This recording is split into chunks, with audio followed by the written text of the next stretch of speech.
Olá magos e magas, eu sou o Dan e sejam bem-vindos a Nishounen. Pessoal, na semana passada eu trouxe apenas a review de Black Clover e muita gente pediu pra trazer review e avanço. Então nesse vídeo de hoje eu vou voltar pra aquele antigo padrão onde eu faço um resuminho bem rápido do que rolou nesse episódio e, bem, vamos seguir vendo tudo o que acontece no episódio seguinte. Pois pra quem não conhece o nosso quadro de avanço, desde o início a gente conta o que vai acontecer no próximo episódio. Eu já conto com o apoio de todo mundo pra deixar o likezão, gostei aí embaixo e pra se inscrever no canal se ainda for novo por aqui. Se não for novo, não esquece de dar uma conferida aí embaixo se por algum motivo louco o YouTube não te desinscreveu. Agora sim, sem mais delongas, bora pro vídeo. Galera, no episódio 114 de Black Clover a gente viu uma das batalhas mais épicas, na verdade, um conjunto de batalhas épicas. Foram várias pessoas lutando em locais diferentes e só luta de alto nível. A Noelle já foi direto na forma Valkyria enfrentando a Fana, que agora já estava completamente elfa. Ela já estava no que a Noelle chamou de dominação completa, mas como a gente sabe foi uma recriação da Fana já na versão elfa. Então as duas estavam de alto nível, mas a Fana estava assustadoramente mais poderosa do que ela já era, só que a Noelle também. A batalha já estava bem equilibrada, as duas já estavam lutando com um grande poder, mas como vocês sabem, hoje em dia essa Fana não tem mais o poder da Salamandra, agora tá com o Fuego Leon. E a Noelle ainda tinha na sua forma Valkyria alguns poderes que ela queria esconder, que ela não queria testar em combate, não queria machucar muitas pessoas usando isso, só que agora tava só ela e essa elfa que nem era a Fana de verdade. Então a Noelle falou que ia usar. Mas é claro que não é só a Noelle que tinha poderes escondidos, afinal a Fana tava incrivelmente poderosa. E o seu controle pelo fogo era muito maior do que sempre foi. Então mesmo sem o poder da Salamandra, sua ligação com aquele elemento era muito incrível. A gente segue outras batalhas também estavam acontecendo ali. Primeiro a gente viu o Asta e a Mimosa enfrentando o Ryu. E os dois se juntam pra conseguir voar e pegar aquele carinha lá no ar. Só que enquanto isso, luta vai e luta vem em todos os lugares. E isso leva até mesmo outras pessoas também a adentrarem o Palácio das Sombras. O Yuno e a Charme. Os dois foram juntos, a Charme meio que se pendurou no Yuno e voou junto com ele. Só que aí tem um problema. Como a gente sabe, as pessoas tendem a se separar naquele lugar. E aí cada um caiu num canto e a Charme acabou se juntando ao Asta e a Mimosa. Ali ela não só encontra com o Asta, como também acaba se batendo com o Ryu. E ela, totalmente inocente, vai oferecer comida pra ele, que joga fora. Aí, meu amigo, ele arrumou o maior problema que poderia arrumar. A Charme ficou furiosa e já se colocou pra lutar contra aquele elfo. Usando sua magia, que até o momento era magia de algodão, ela criou uma ovelha gigante. Só que o Ryu era muito mais poderoso e colocou a Charme no chão. É aí que ela despertou um novo poder e até mesmo seu Grimório mudou. O Grimório da Charme pouco a pouco estava mudando completamente de forma. Algo estranho estava acontecendo e uma voz começava a perguntar se já estava na hora de sair. Foi aí que o elfo explicou que a Charme não era uma humana normal. Aparentemente ela era filha de um humano com um anão. Então, bem, a Charme tinha poderes de dois clãs e não só isso. Ela tinha uma peculiaridade, ela tinha dois tipos de magia. A Charme era um lobo na pele de cordeiro, assim como a sua magia de algodão. Dentro daquela gigante ovelha, daquele gigante cordeiro vivia um lobo escondido. E ele então saiu e despertou. Junto com a nova magia de Charme, além da magia de algodão, ela também tinha a magia de comida. O clã dos anãos aparentemente era um clã tão antigo e poderoso quanto os elfos. Tinha uma grande mana incrível. E a Charme nem mesmo sabia que ela era uma anã. A cara dela se perguntando o que estava acontecendo, como assim ela era filha de um anão. Foi muito bom, cara, no anime isso ficou legal demais. E depois ela se perguntava o que aconteceu com a ovelha. Por que tinha um lobo ali dentro? E bem, aquele lobo começa a brigar com ela, dizendo que isso não importava agora, que eles precisavam dar uma surra naquele elfo. Foi aí que a gente viu o novo nível do poder da Charme. E bem, ela acabou com o Ryu muito facilmente. Depois disso, o acontecimento mais importante foi a batalha do Yuno, que tinha acabado de entrar no palácio também. Ele acabou caindo direto nos chefões, ele tava na frente do Pátria e do Ria. E também tinha um outro elfo ali, um elfo chamado Urone. Aquele elfo por algum motivo tava atrás daquela joia que o Yuno carregava, e ele chamou aquilo de gema mágica, era uma das gemas. Ele então disse que precisava daquilo, que aquilo pertencia e vai pra cima do Yuno até que consegue pegar. Naquele momento, o Ria disse que sabia desde o início que ele tava mentindo, que aquele não era o Urone de verdade. E então, enquanto ele perguntava quem era aquele que estava em seu amigo elfo, algo muito estranho acontece. Aquela pessoa misteriosa parte a barriga de Ria ao meio com um único golpe de magia. Quem era aquele cara que acabou de surgir? Foi isso que aconteceu no episódio 114 de Black Clover, e agora a gente vai ver o que vai acontecer no 115.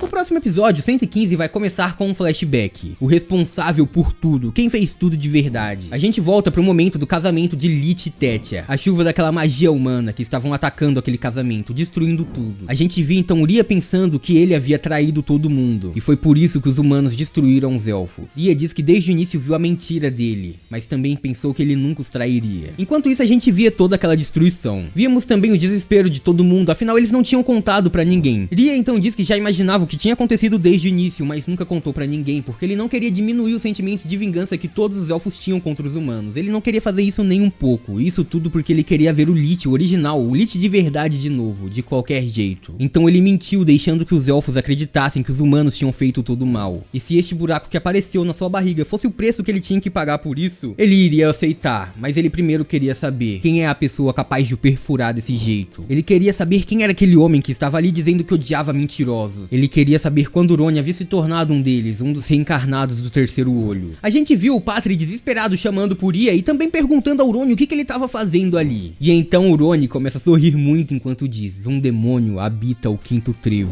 Uroni então começa a contar uma história. Ele disse que se lembrava de tudo. Ele diz ter feito conexões com os cavaleiros mágicos que foram escolhidos pelos grimórios do trevo de 4 folhas. Foi assim que o primeiro grimório do desespero nasceu naquele dia. Hoje, depois de todos aqueles anos, ele finalmente vai obter o seu desejo, aquilo que deveria ser dele desde o início. E nesse momento a gente via ele se aproximando do altar, carregando a joia mágica, aquele colar do Yuno. Naquele momento ele diz que vai usar o Palácio das Sombras, que age como fronteira entre o mundo humano e o outro mundo, para invocar algo que ele desejava obter do mundo dos mortos, usando a magia de gemas mágicas. Naquele momento algo começa a nascer graças à invocação de Uroni, e ele só podia dizer bem-vindo de volta. Aquele era um novo ser que estava nascendo ali, mas ele já estava parte dentro de Uroni também. Então ele deixa o corpo daquele elfo e se junta à sua matéria completa enquanto dizia que estava de volta. E Yuno fica completamente assustado, se perguntando que tipo de magia fria, sombria e tenebrosa era aquela que estava na sua frente. Enquanto Patri ficava assustado dizendo que não podia ser verdade. Essa magia completamente diferente. Aquela era a magia de um demônio. E aquele monstro realmente nasce ali. Um demônio estava habitando o mundo físico. Aquele ser começa a voar naquele lugar, dizendo que estava deixando as imperfeições de lado. Já fazia centenas de anos desde que ele perdeu o seu corpo de verdade. E pra ele era uma sensação ótima ter ele novamente, estar ali de novo. Naquele instante o Yuno fica completamente assustado e aquele ser começa a sorrir encarando Patri dizendo: então é você, o elfo escolhido pelo Grimório do Trevo de 4 folhas. Ele então começa a dizer que vai deixá-lo provar das profundezas do desespero, da mesma forma que fez com o Lich naquele dia. O demônio então revela que foi ele que enganou os humanos e fez atacar os elfos. Foi tudo um plano deste monstro. Enquanto sorria muito, ele contava que enganar os humanos e forçá-los a agir assim pelo seu desejo de poder mágico foi muito fácil. E os elfos também seguiram um plano à risca. Eles fizeram o que ele queria, buscaram vingança. Ele enganou a todos. Patri fica completamente desesperado após entender o que tinha acontecido, após entender que em todos esses anos ele havia sido enganado. Então ele ataca aquele monstro diretamente, rapidamente, novamente. Mas o demônio faz sua magia voltar contra ele e, bem, ele tem que aceitar aquilo. Ele seria atingido diretamente. Acontece que o Yuno salvou. Mesmo assim, o Yuno atacava com tudo, todos atacavam com tudo, mas não tinha diferença, não fazia efeito nenhum. Afinal, tudo aquilo parecia inútil diante da magia de alteração do mundo do demônio. Nenhum tipo de poder mágico poderia o atingir ali. Acontece que é neste momento que uma outra pessoa que brinca muito com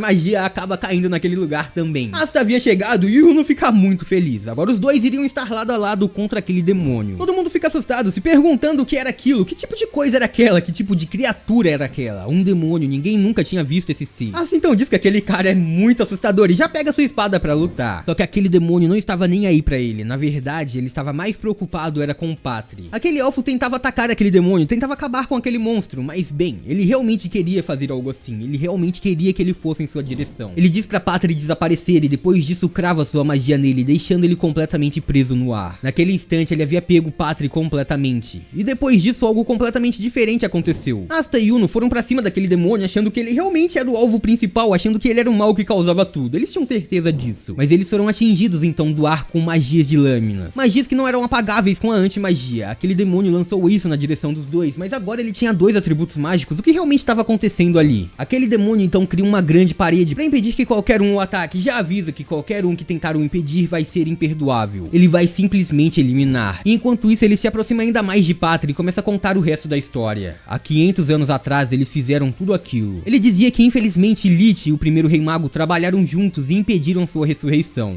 Então Patri e seus companheiros foram os primeiros que ele colocou os olhos desde então. Amados pela mana, jovens facilmente enganados foram as novas oferendas. Conta que Lich não teve nada a ver com isso, não foi ele que trouxe todos de volta. Quem lançou a magia de reencarnação foi o próprio demônio, e ele fez tudo isso para manipular os elfos. O líder de todos os elfos, o verdadeiro Lich, ele nunca jamais desejou uma guerra contra a humanidade. Ele não buscava vingança, tudo isso foi uma mentira. Todos os elfos estavam sendo enganados e atacando a humanidade, eles foram apenas receptáculos preparados por aquele demônio. E então ele diz que todos esses elfos foram apenas escolhidos por ele, pessoas fáceis de manipular, pessoas que fizeram um bom trabalho para concluir o seu plano e o trazer de volta. Patri estava triste, completamente perdido de desespero, enquanto aquele demônio sorria muito, dizendo que era divertido. Por fim, ele diz que tanto faz elfos ou humanos, ele ama brincar com as esperanças e sonhos deles. E nesse instante a gente também vê que o Grimório do Trevo de 4 folhas de pátria, algo estava acontecendo nele, ele estava mudando. Só que antes disso a gente vê que o Asta e o Yuno ainda estavam ali, de pé. E por mais que eles tenham sido pegos por aquele muro do demônio, é claro que eles se ergueriam. Eles dizem que aquele cara não tem direito nenhum de aparecer assim do nada e ficar agindo desse jeito. Não importa quem seja o inimigo, os sonhos e objetivos de Asta e Yuno nunca iriam desaparecer. E eles sim acabariam com qualquer um que aparecesse em sua frente. A gente vê então os dois irmãos, os dois amigos, os dois rivais atacando aquele demônio de uma vez só. Asta estava numa forma de anti-magia muito maior do que antes, e agora, toda a magia em volta dele estava se extinguindo completamente. Os dois saltavam em direção àquele monstro, e agora essa talvez fosse a batalha final. Asta e Yuno queriam salvar Lich, e se aquele monstro realmente fosse o inimigo, o grande inimigo que fez tudo bem, eles agora iriam acabar com ele. Mas é aqui também que eu acredito que o episódio 115 vai chegar ao fim. Eu espero que vocês tenham gostado muito do avanço de hoje.